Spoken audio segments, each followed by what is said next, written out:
Did you miss the Antiques Roadshow over the weekend in downtown Cincinnati? You know, most of us did, because the show handed out tickets to just 5,000 people out of 35,000 who applied for them. But if you didn't get to bring your collectibles down, there are still ways to have an expert take a look. This is the famous Antiques Roadshow, which visited Cincinnati this past weekend for the first time in more than a decade.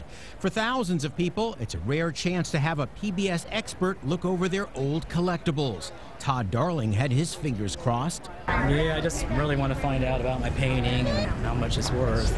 For other folks, it's classic figurines, old cameras, even vintage weapons like the sword Paul Sickler brought. I brought my dad's samurai sword he brought back from the war. But most of us never get a chance for tickets to the Antiques Roadshow. Instead, we see and hear ads for dozens of imitators. The big difference? These other shows offer you money and are making a profit. Anybody who's telling you what your object is worth should not have an interest in buying it. Period. Marcia Bemko, executive producer of Antiques Roadshow, says if a traveling show is offering to buy your collectible, they may undervalue it greatly. Instead, she says, call local antique and auction houses and ask who can give an appraisal.